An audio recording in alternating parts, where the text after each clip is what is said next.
the Assassin Baby, the Astro Boy. Is this the best nickname matchup of the year so far? Brandon Moreno, Steve Erceg, the number 2 ranked former multi-time champion in the flyweight division. Moreno welcoming Steve Erceg for an opportunity to re-enter title contention after his title fight loss in 2024 and followed that up with a knockout loss to Kai Kara-France. Momentum is polar opposite right now for these two, as Moreno will enter this on the tail of a huge victory against Amir Albazi in November, and obviously, as we just said, Erceg will enter this fight on a 2-fight skid, but holding out hope to re-enter title contention should he get the biggest win of his career this weekend against Brandon Moreno. One of the greatest flyweights of all time and a former 2-time champion, Brandon Moreno, the Assassin Baby, out of Mexico, will be headlining in his home country in Mexico City, Mexico, this coming weekend, looking to make it 2 straight victories over 2 elite-level fighters in this flyweight division.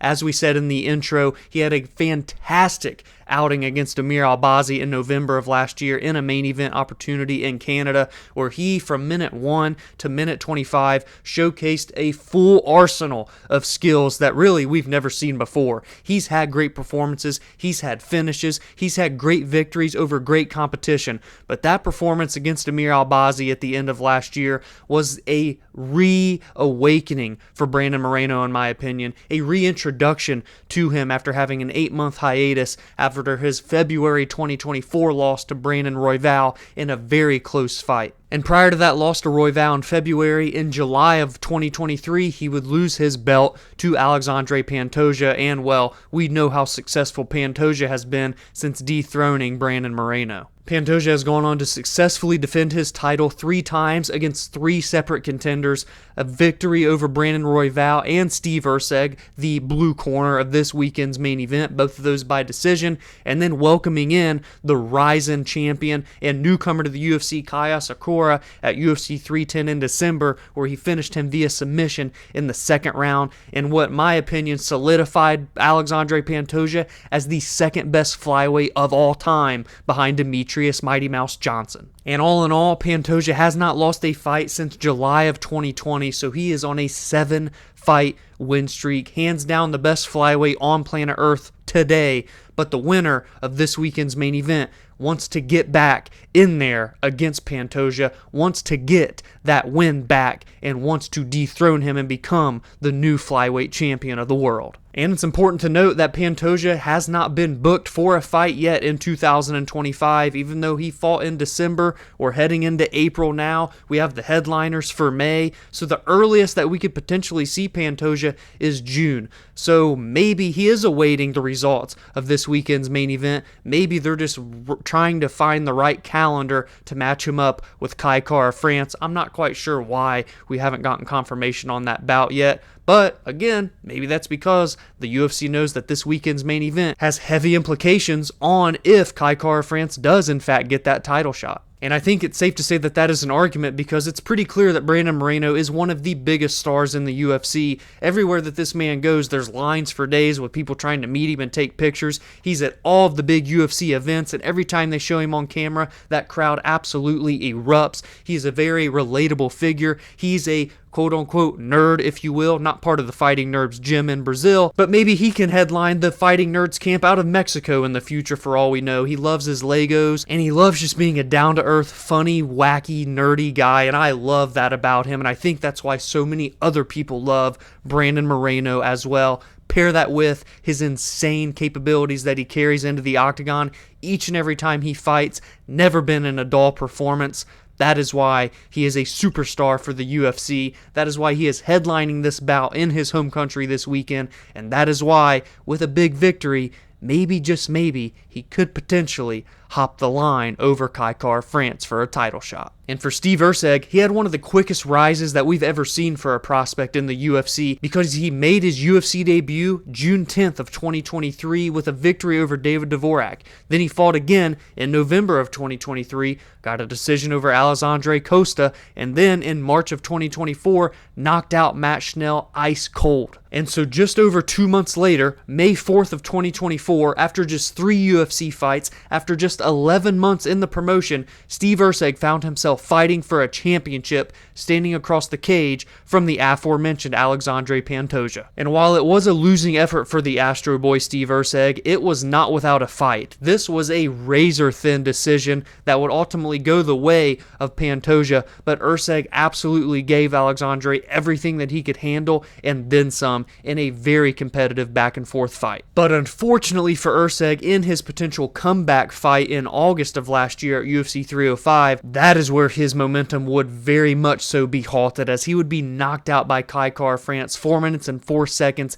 in the very first round of the fight. But I will say for Astro Boy, maybe this is a much needed break. Maybe this was a much needed wake-up call for him and for his career, as he has been extremely active over the last 2 years. This 6-month hiatus will be the biggest gap in fights that he has had, and you have to go back until October of 2021 to February of 2023 to break that. So this man had 6 fights between February of 2023 and August of 2024. So maybe this break will prove to pay dividends for Erceg, and honestly, he's going to need all of that and then some to be able to take out Brandon Moreno, who I believe is the second best flyweight on planet Earth today, following that amazing Albazi victory in November. I think from an X's and O's perspective, this is going to be non-stop, high-octane action. We're not going to be able to hardly take a break watching this fight. These guys just carry a lot of volume and a lot of pressure.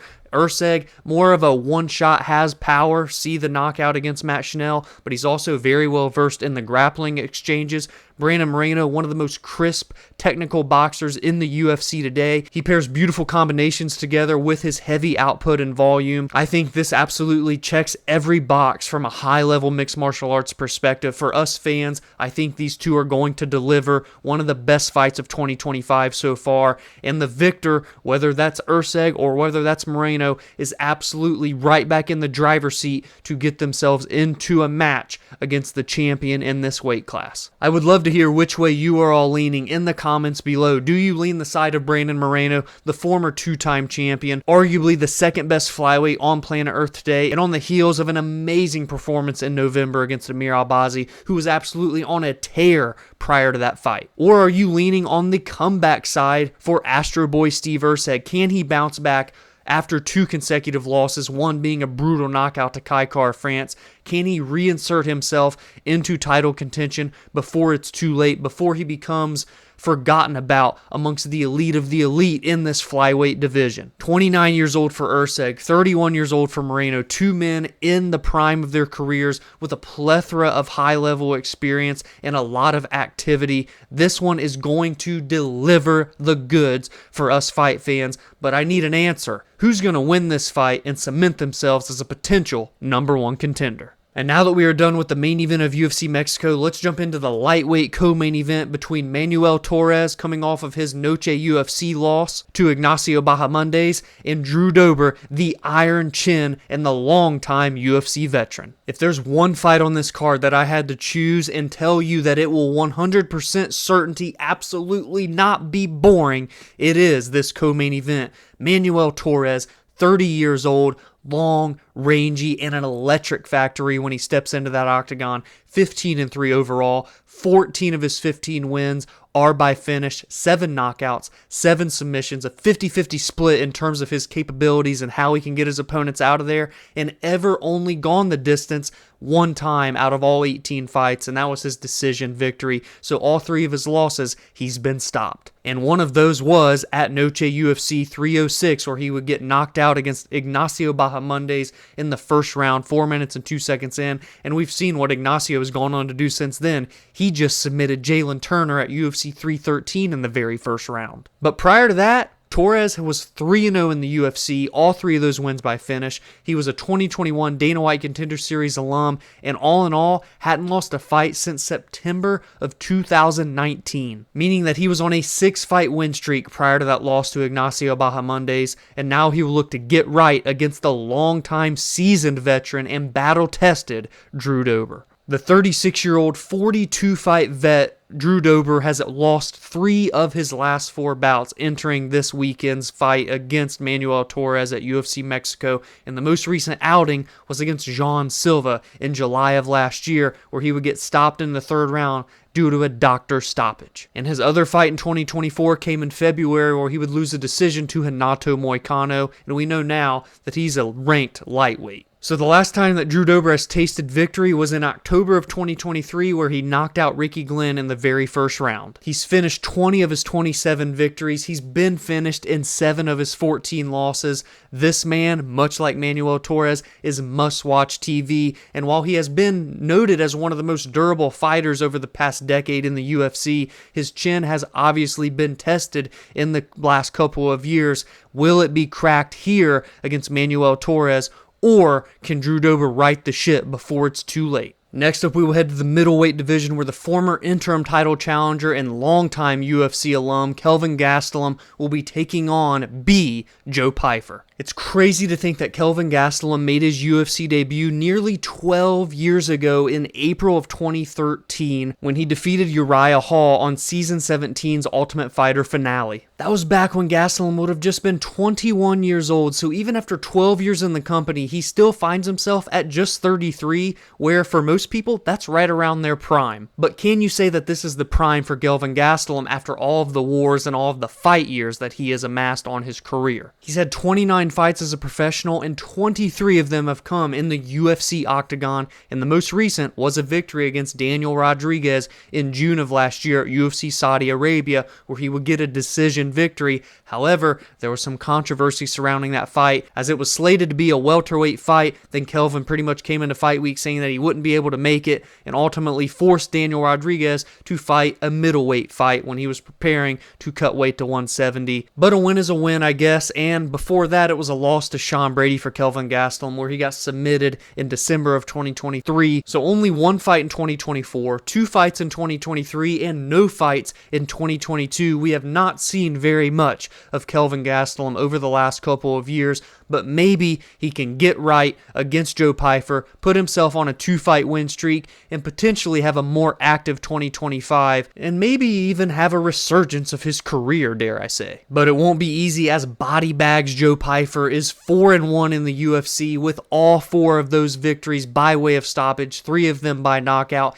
and the only loss is to a longtime ranked middleweight in Jack Hermanson back in February of last year, in a fight that, let's be honest, came much too soon for Joe Pyfer. But he bounced back in June at International Fight Week at UFC 303 by knocking out Marc-Andre Barriault, and it only took 1 minute and 25 seconds. 28 years old, so entering his prime, 13-3 overall, only gone the distance twice in his 16-fight career, 12 of his 13 victories by way of stoppage, with 9 of them by knockout. But Kelvin Gastelum, one of the most durable fighters in the UFC, having only ever been finished 3 times in 9 defeats, and none of them by way of knockout. This is a big prove-it moment for both of these guys. For Kelvin, can he prove that he can hang against the guys that are still right around the top 15 of the middleweight division? And for Joe Pyfer, can he prove that he deserves to be in the top 15 of the middleweight division and take out someone with as much experience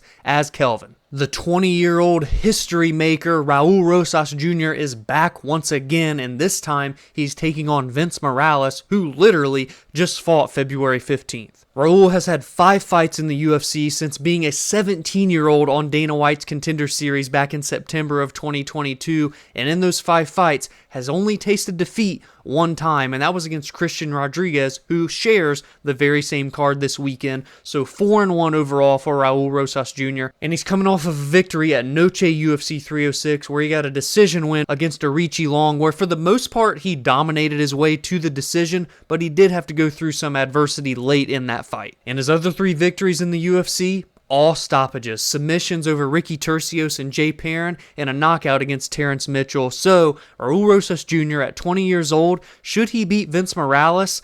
I know they don't want to push him too far too soon, but he's more than likely 1 win away from a ranked opponent in this bantamweight division. And for the 34-year-old 25-fight veteran Vince Morales, he's coming off of a fight again just February 15th last month, where he would lose to the debuting Elijah Smith, the son of UFC pioneer Maurice Smith. And prior to that, it was a loss in September of 2024 to Taylor Lapilus. So this is the third fight of the second stint of Vince Morales' UFC career, because we know that back in 2022, he would be released from the promotion following consecutive losses to Jonathan Martinez and Miles Johns. But sandwiched in between those stints was a 5-fight win streak on the regional scene, with 4 of those 5 coming by way of stoppage. So Morales, in my opinion, is a very tough test here for Raul Rosas Jr. He has a ton of experience. He's been in there with a lot of big name guys across 2 different stints in the UFC, and he's battle tested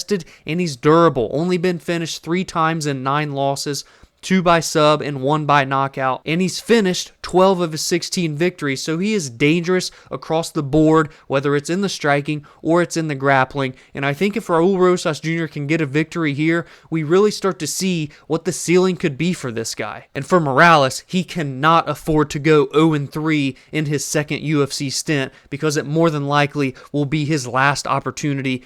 But he has the chance to get right and shut down the momentum and hype of one of the UFC's shiny prospects in Raul Rosas Jr. And obviously across the rest of the card, we have a ton of Mexican talent on full display for the Mexico City crowd. The 26-year-old David Martinez out of Mexico is 11-1 with 9 knockouts. He's making his UFC debut after his victory on the Contender Series last October. The lazy boy Ronaldo Rodriguez is 2-0 in the UFC, including a victory back at Noche UFC against Ode Osborne in one of the best fights of the night. At just 25 years old, he's already 17-2 as a professional with 12 finishes, and he's taking on Kelvin Borjas out of Peru. Borjas is 27 years old, 9-3 and 8 victories by knockout. This fight is low-key, banger, and potential fight of the night contender. And you take into account that although Borjas won on the Contender Series in 2023, he's not made good in his UFC run so far, 0-2,